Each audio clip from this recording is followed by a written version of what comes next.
Hello and welcome to my speech about the US penitentiary system versus the Norwegian penitentiary system.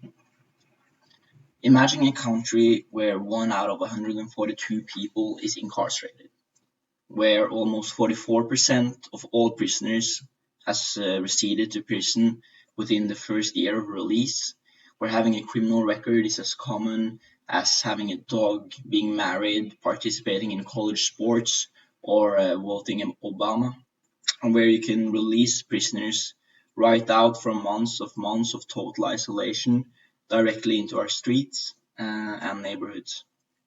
This is according to Roy Walmsley at the International Center of Prison Studies in 2013 and the Brennan Center of Democracy 2020.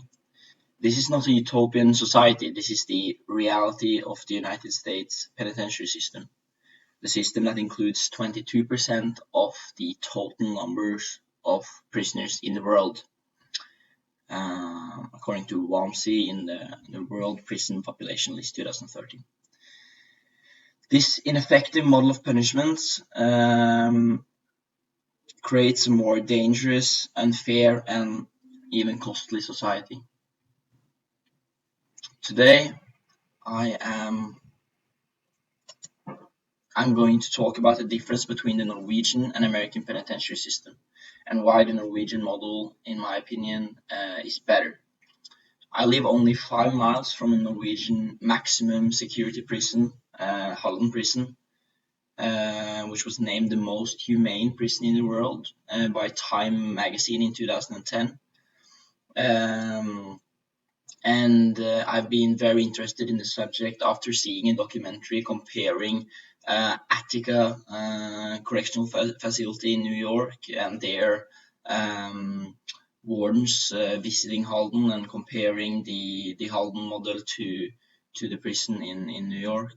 And I also have a background in psychology and an interest in the criminal system, which led me to extensive research for years.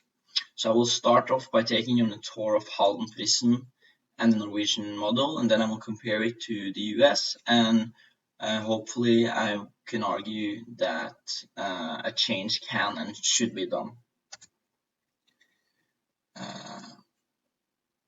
Okay.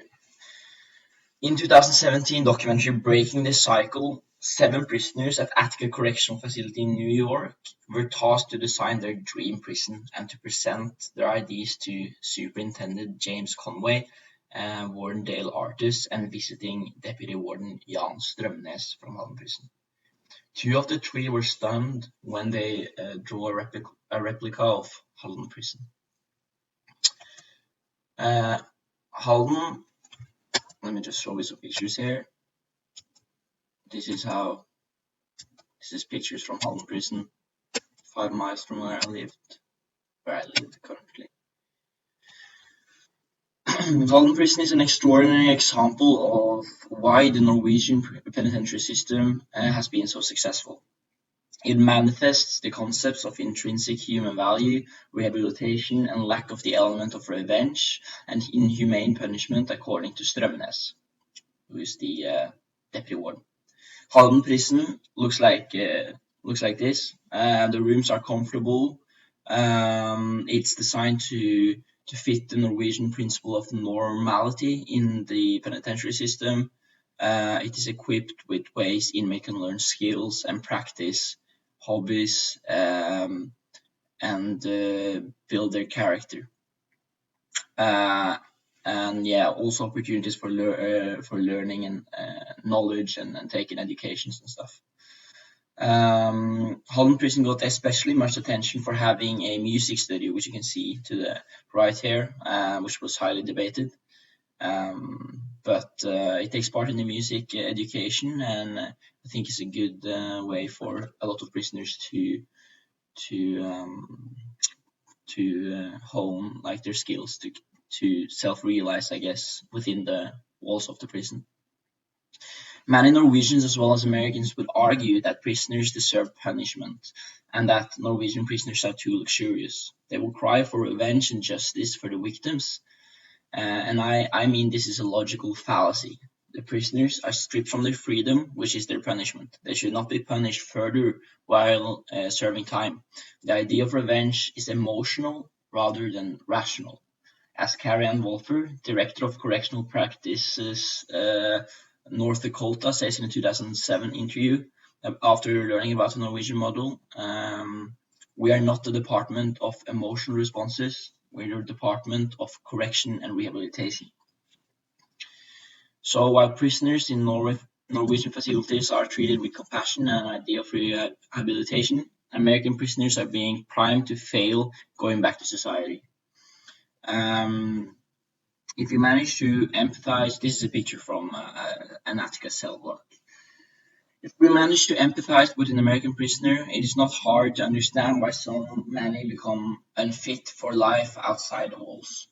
The lack of useful skills and productivity, also a healthy way to pass the time, creates problems both for the prisoners and the guards. First, without any real skill or possibility of useful education, many prisoners will be released back into the same world that led them to the path of crime. With a big hole in their CV, a crime record, and no skill set, surviving in society can seem impossible and create desperation. The other problem is the lack of recreational and self-realizing activities in prison. That can lead the inmate to commit crimes also on the inside and become more hardened criminals. In Norway, for example, there is no accounts of prison tattoos, for example, an issue that the guards at Attica spends a lot of time dealing with because they do it illegally in prison. I think that's a result of them not having any recreational or good ways to spend their time, I suggest that this also ties to violent crimes in prison, as well as humans need a scene to compete and excel according to basic psychology and history. And in a path of boredom, apathy, and no self-worth lies the crime inside the prison.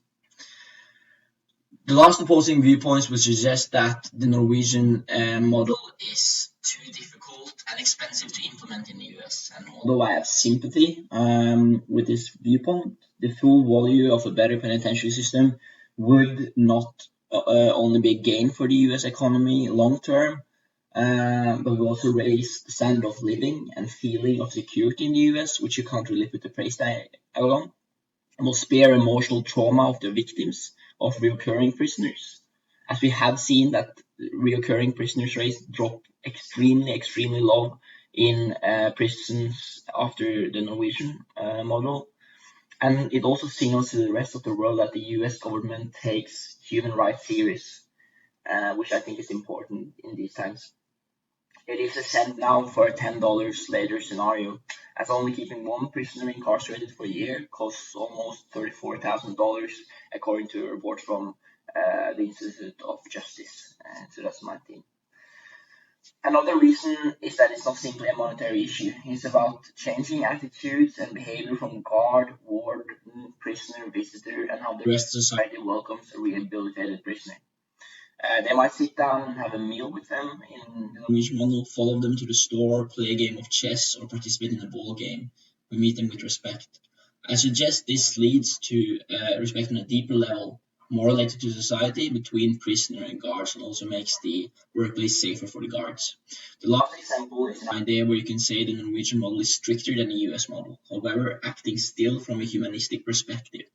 In many American prisoners, such as North Dakota prison and Attica, prisoners have until recently been released straight from isolation, like isolation cells, where they sit total isolated for months and months, right to society. This is not an effective mean of releasing a prisoner. To get more freedom, a prisoner should acclimate to normalcy by having good behavior, and prisoners kept in isolation should need to prove themselves or acclimate before they get released to their own for the care of the people in society and the care of themselves. As I mentioned, this is not only an issue of funding but of humanity. The Norwegian penitentiary model serves prisoners, guards, and the greater society better, while the US eye for an eye attitude has been proven to be not effective. The last 50 years, we have seen a rapid evolution in technology, communication, medicine, etc. Now is the time for the great leap forward in how we deal with the penitentiary system. Remember, it's not about how to make good prisoners, it's about how to make good neighbors.